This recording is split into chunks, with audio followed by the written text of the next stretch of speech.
Welcome back, ladies and gentlemen, to Chapter 4 of the Classpar Universe Mode Retrospect. I'm having a blast revisiting his career, and I hope you all, whether you're brand new, coming from Gore and Perkins, or old veterans who've been watching live over the years, are enjoying this content. And for the new viewers and for the old, thank you so much for all your support, the likes on these videos. I really do appreciate it.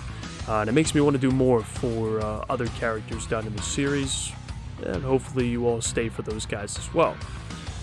In the previous video, we covered Classpar's run through Season 3 and 4, with it ending at WrestleMania 4, and Classpar's contract officially expiring.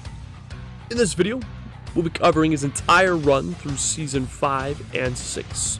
With that said, let's get into the video. In the last episode, I explained how we shifted from 2K17 to 2K18, and there was a delay in receiving characters. The same occurred for Season 5, as we shifted to 2K19. I had to wait for when Panda could get me Classpar, so Classpar wasn't drafted, and little was explained on why he wasn't there in the storyline. It was later explained that it was a contract dispute, or that he wasn't offered a contract. There was speculation. Classpar wouldn't make an appearance in Season 5 until Episode 33 on SmackDown, where he would be added to a match to determine who would be the team captain of SmackDown Live for the upcoming Survivor Series.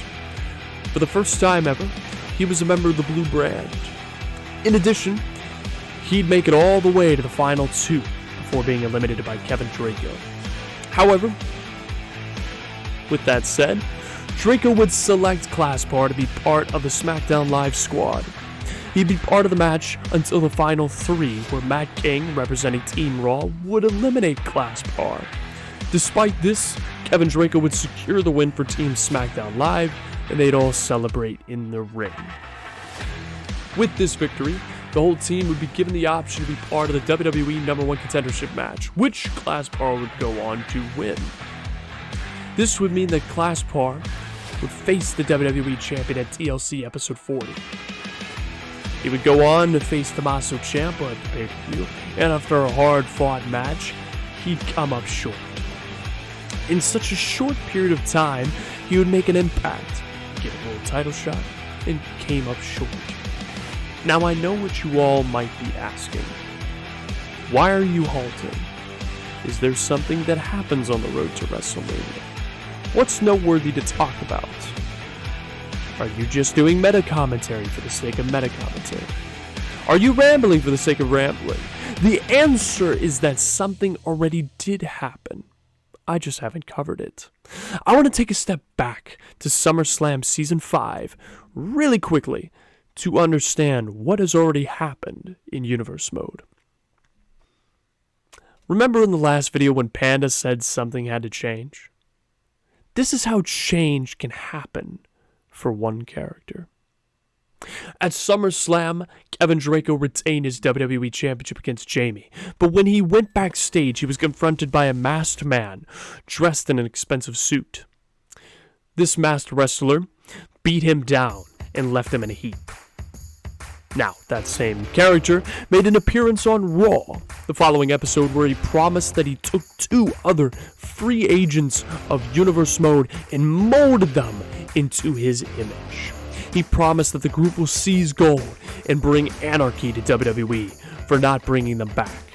He then proceeded to attack the GM of Raw, HBK, the same episode.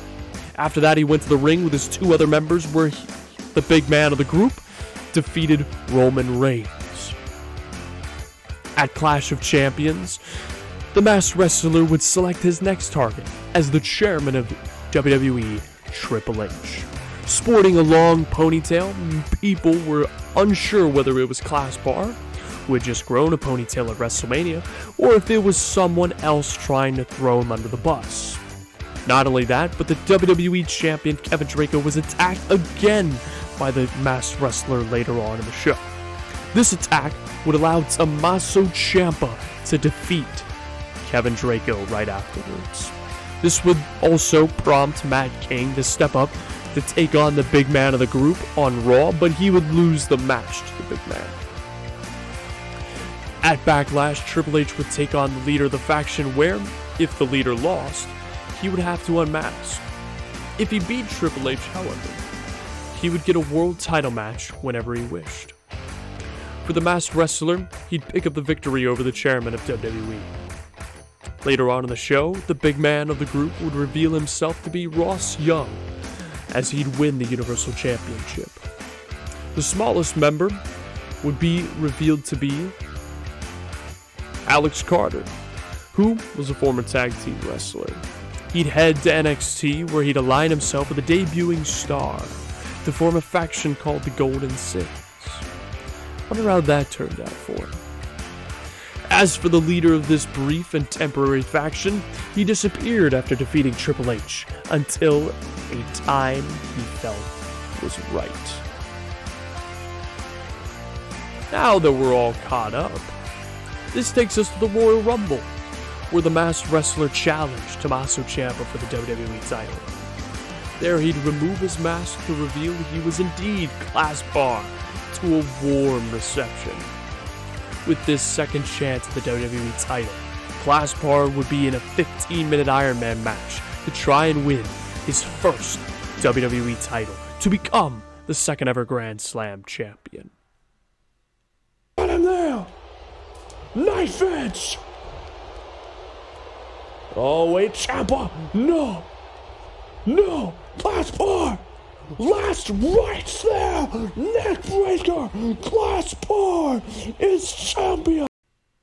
When asked about the masked mafia character, Panda had this to say. Who else could it have been for that storyline to make sense?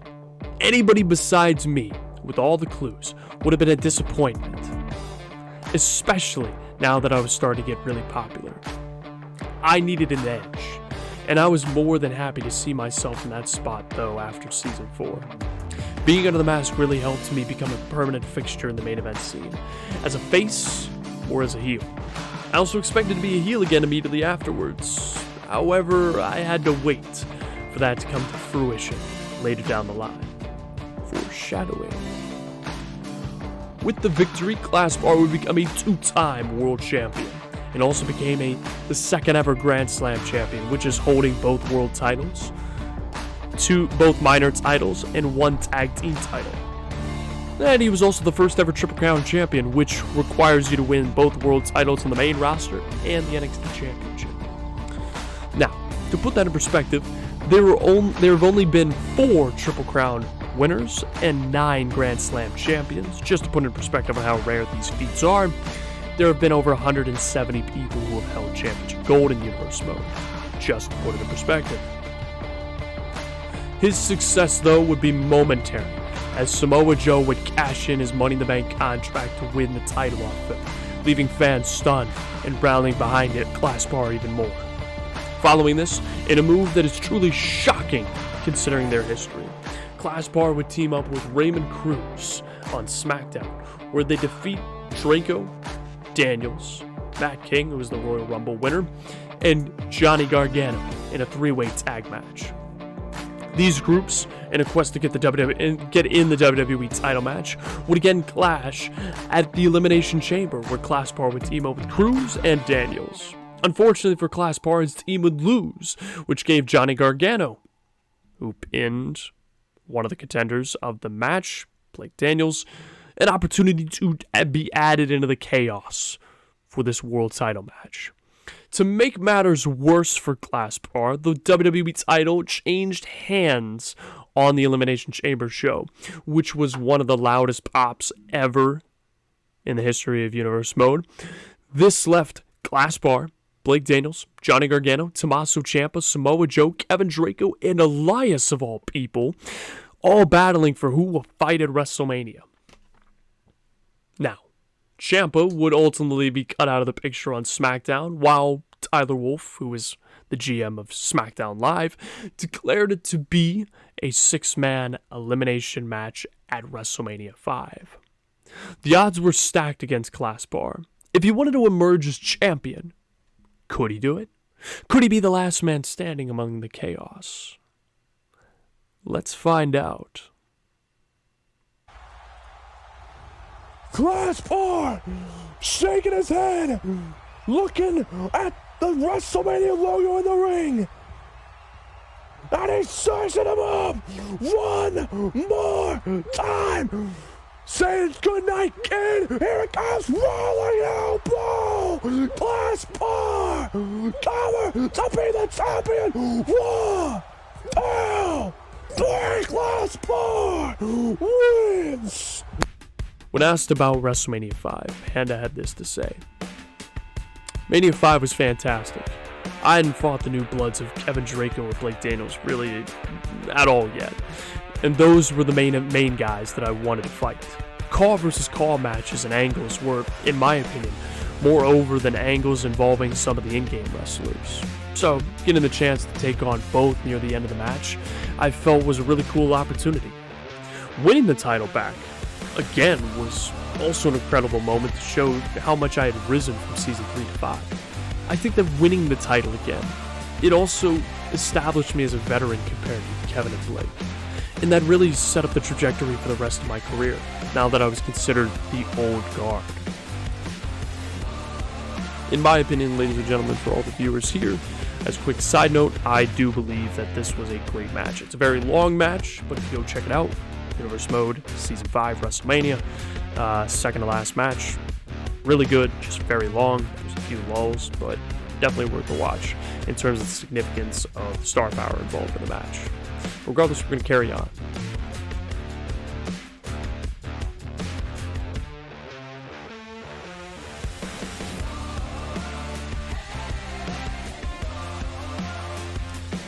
Classpar would enter Season 6 as the WWE Champion and would fend off challengers until Episode 9, where he'd face against Blake Daniels. He'd drop the title.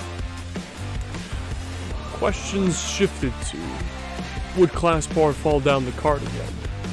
Would he descend into the abyss? These questions were lingering in the air as Blake Daniels took the reins of SmackDown Live from the classiest man of Universe Mode.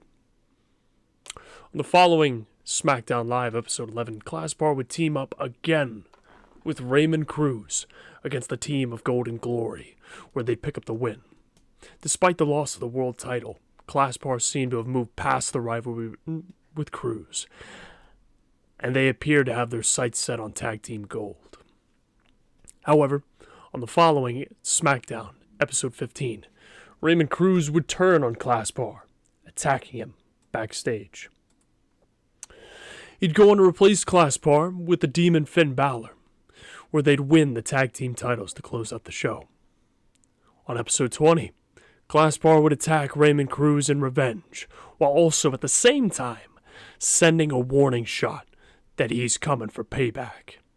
It was then announced by Tyler Wolf that Classpar would get a tag team title match against Cruz and Balor at SummerSlam, where he'd choose who his partner would be.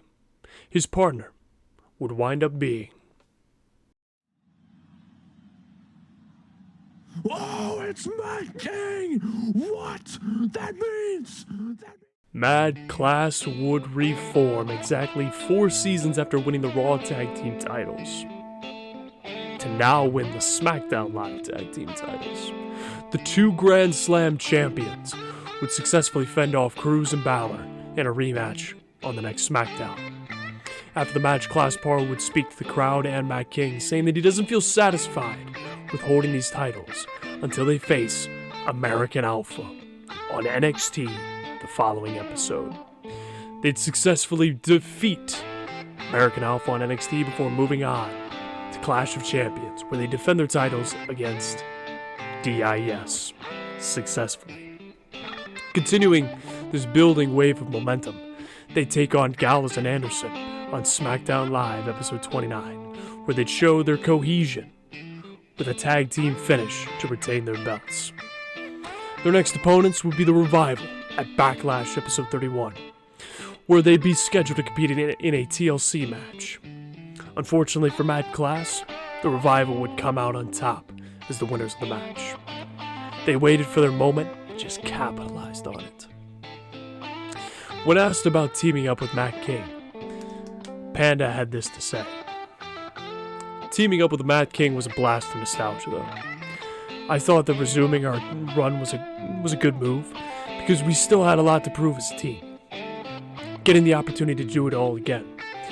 This time both as babyfaces and as established stars. Was a breath of fresh air, too, since the last time I had been in a team was Season 2. It was also good for the people who weren't around to see the original Mad Class, and show them that magic again. Instead of going for a rematch for the tag team titles. Interesting enough, Classpar would accept the United States Open challenge of Adam Cole, baby, on episode 33 to see if he could upset the reign of the Undisputed Era's leader.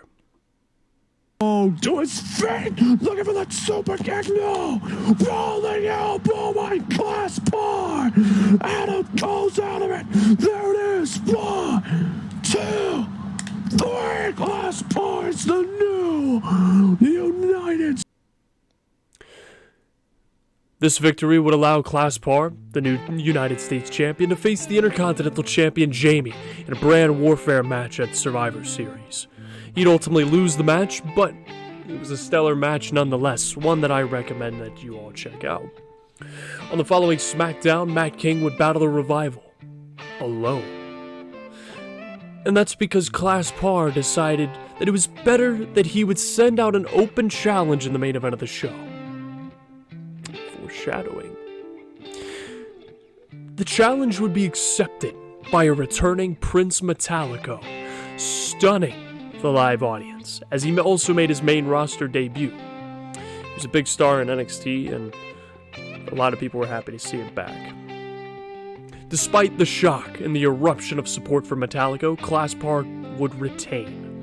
After the match, it was announced that Classpar would be defending his title in a 6-man elimination match, where Prince would wind up winning at TLC. Despite the loss, Classpar would invoke his rematch clause on episode 42, that's SmackDown, against Prince Metallico, but would unfortunately come up short again. After the match, Classpar would attack Prince Metallico backstage, laying him out. He'd do this again on episode 45 after Prince Metallico retained his title. Classpar was showing his aggression was returning by turning on the fan favorite, Prince Metallico. After all this, Classpar would enter the Royal Rumble match at number 25, where he'd be eliminated in less than a minute by AJ Styles. However, after this, to close out the show, Classpar would then attack Harvey at the end of the show, who had called out Classpar previously for a match. With Classpar using his elbow to accept the match, Classpar would invade Raw at episode 46, where he'd again attack Harvey. Afterwards, he'd promise Harvey that he'd get the best version of him. And Classpar wouldn't lose to a Hall of Fame version of Ric Flair, before suggesting that they should fight at WrestleMania instead of just any show, before being escorted out by security.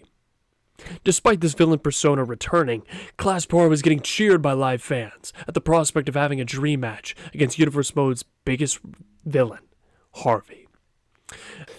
After this, Classpar would try and add a championship to the mix, as he'd enter into the WWE title match at Elimination Chamber.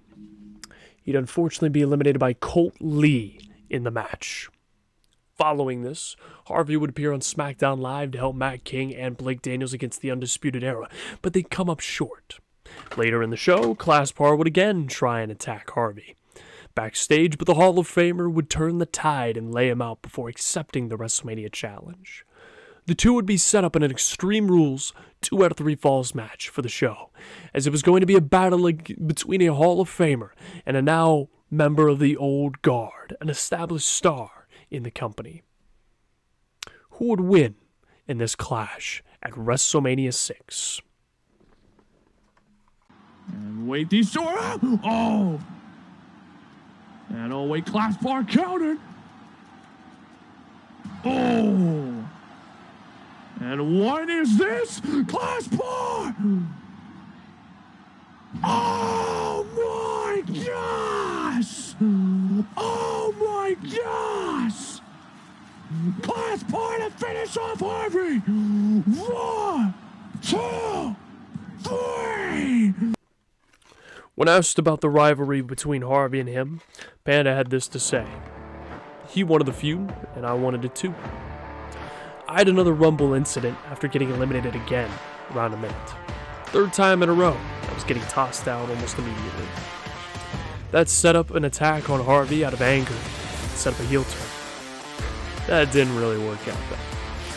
Harvey's a much better heel than a babyface, and the desired fan reaction wasn't captured. The match's build-up ended up not exactly the most compelling, and the match, suffice to say, ended up being only good. Apart from the opening exchange, instead of a classic, which was what I was hoping for. Can't win them all. However, I wish the feud went into more depth. In that way, we could have done something really special with it. With all that said, with all that success, what more does Classpar have to accomplish in his career? How else would he pad on to his established legacy as he moved into the category of being part of the old guard? Would he be slowly phased out? Or would he find a way to stay ahead of the new blood by thinking one step ahead? Find out next time on Universe Retrospect of Classpar. I genuinely want to thank you all for your patience. Thank you all for watching. And I hope you all enjoyed. I do apologize that it took me some time. I was sick. I've had some stuff going on. The script is always long when you're doing research on all your old videos. But ladies and gentlemen, before I go, I want to leave you all with this final quote from Classpar, or should I say Panda, as he summarized the previous 2 seasons, Season 5 and Season 6. Next episode, we'll jump into Season 7 and potentially 8. Thank you all again for watching, and I'll see you all next time.